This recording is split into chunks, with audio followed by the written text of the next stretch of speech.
I am beating every N64 game, and I mean all of them. The twist is, the next game I play is randomly selected, so I have no clue what's coming next. This is the journey to beating every N64 game. Game number 65, Razor Freestyle Scooter. Released in 2001, this game was developed by Titanium Studios and published by Crave Entertainment. Well, here's another game I'd absolutely never heard of. Apparently it was released on a bunch of platforms, which isn't too surprising with a game like this. Although I hadn't heard of the game, I'm definitely familiar with the Razor scooters. It felt like every kid in the neighborhood had one of these things. I remember how each one had a different colored wheel and handlebars. I also remember how they annihilated my ankles when I would try to spin them around. Why did we all do that, knowing we sucked at it? Anyway, the main single player mode in this is the one player circuit, so that's what we'll be completing to beat this game. The first thing you do is pick your character. The game offers a wide selection of children to choose from with Chad and Amy. Then you pick your scooter, which can either be blue, red, green, orange, or black. The game actually has a storyline to it. A crazed robot has taken our friends, so we have to complete his challenges in order to save them. Not sure why it wants us to do scooter tricks, but hey, if it helps our friends, then we'll do it. If you haven't guessed by now, the gameplay is basically a Tony Hawk's Pro Skater clone, but for scooters. You have a 2-minute session to complete as many goals as possible, with the goals being to get a high score, get an even higher score, get a high combo, grind a certain distance, collect all the wheels throughout the level, and earn 100 bonus seconds. Just like in Tony Hawk, you can jump and do both flip and grab tricks. You can grind and you can do lip tricks. One interesting thing the game has is a meter on the right that fills up as you gain points. If you fill it up all the way, you get a time bonus of 10 seconds added, which I thought that was pretty cool. All you need to beat each level is to achieve the first high score. However, since the game was decent and I really enjoy Tony Hawk games, I decided I'd get all the goals on each level. All the goals in the end just revolved around you doing tricks over and over. The most interesting one is collecting all of the wheels. It's kind of like collecting skate in a Tony Hawk game, except there's far more wheels. This leads to you having to explore all areas of a level to find them. Since you only have 2 minutes, it requires a bit of routing to grab them all efficiently. It took 5 tries or so to collect them all in this first level, for instance. Getting the bonus requirement can be pretty tough compared to the score challenges. Combos in this game are weird because the physics are they're wonky. If you jump from a grind, you basically get no air, so it can be frustrating to try to do tricks during a grind. The best way I found to farm points for these is just find a half pipe or multiple quarter pipes near each other and do spinning grab tricks over and over. This will get most of the points needed, then it only takes a couple decent combos after that to finish it off. The next level is called School's Out. In this level I figured out the absolute best way to farm points, and that's the 2 special tricks, the backflip and around the world. They're really easy to do, and if you spin with them, you get insane points. Since every goal other than collecting the wheels is based on your score, it kinda made them trivial. On a tangent, the graphics in this game honestly aren't bad. It's one of the later releases on the console, so it's not too surprising. The music's pretty decent too. I guess they didn't want to pay for artists, so it's clearly like royalty-free music they wanted to sound like the Tony Hawk games.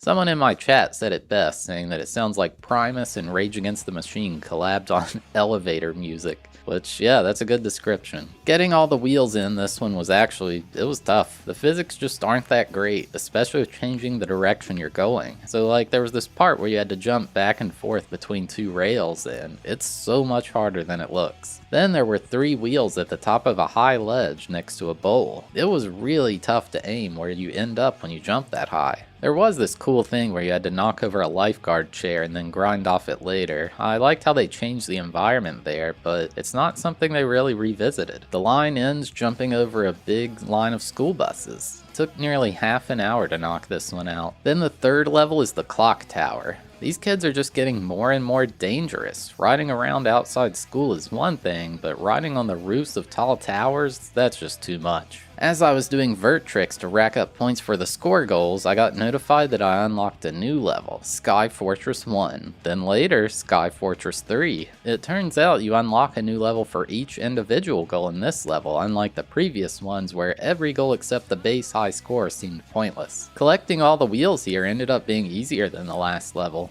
It feels like the devs created a linear path to get them all in this one, rather than just kind of being scattered throughout. This made it much less about routing and more about execution. I really liked how you're able to grind on the face of the clock. It's just a nice additional touch to the level. Anyway, I knocked this one out fairly quickly, and all 6 Sky Fortress levels were unlocked. The Sky Fortress levels, well, they were insanely different. The level description said if we can collect all the wheels, then we'll rescue our friend Daryl. And this level's wild. It's a bunch of skate park pieces floating way up in the sky. Kinda looks like they took a real image from an airplane as the background view too. I thought these were so cool. They're just kinda like mini challenges. It reminded me a lot of the custom parks I used to play with friends online in Tony Hawk games. People would set up challenge parks like this for us to try. Although I must admit, it's kinda rough watching Amy fall down, presumably to her death.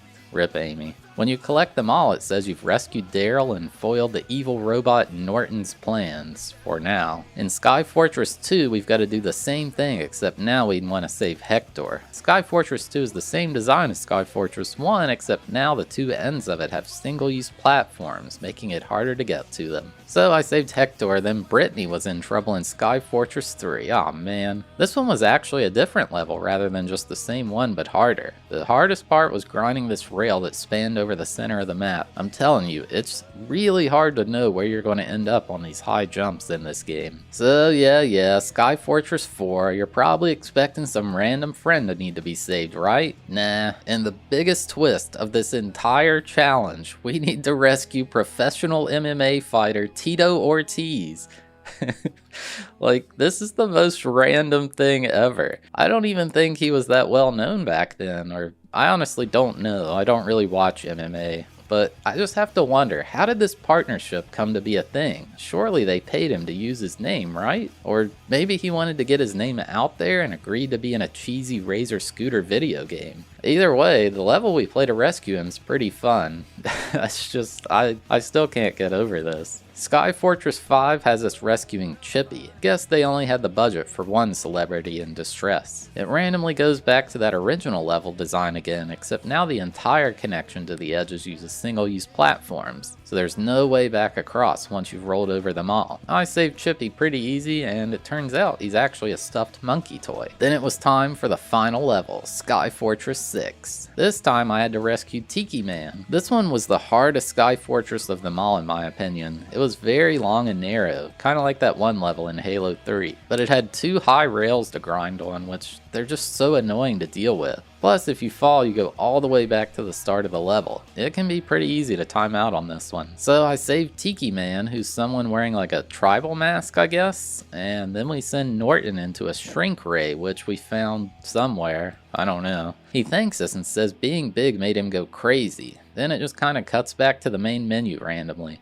As you might expect, rescuing your friends allows you to play as them. It's pretty great to skate around as the monkey stuffed animal. Not only can you play as your friends, but you even unlock Norton to play as. I thought it was pretty weird there were only 2 people to choose from. I guess you just have to unlock all the other players. I think Tiki Man has the strangest model. I actually don't think he's a person at all, more just a wooden carving skating around. But yeah, that's about all this game has to offer.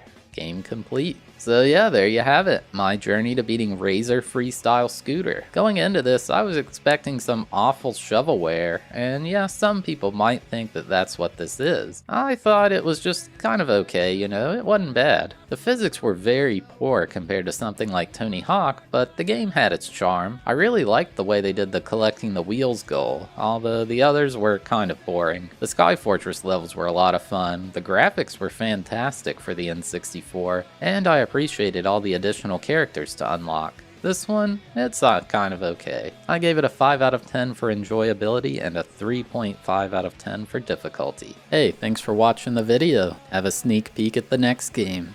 So we have 326 games on the list. What will we get?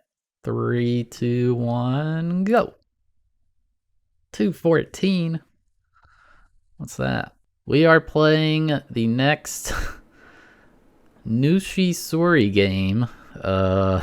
which is Nushisori 64, whatever the heck that is. But yeah, if you made it all the way to the end, thank you so much for watching. I really appreciate it. If you enjoyed the video, consider giving it a like. It helps the channel a lot. And if you like this series, make sure to subscribe so you don't miss out on the next one.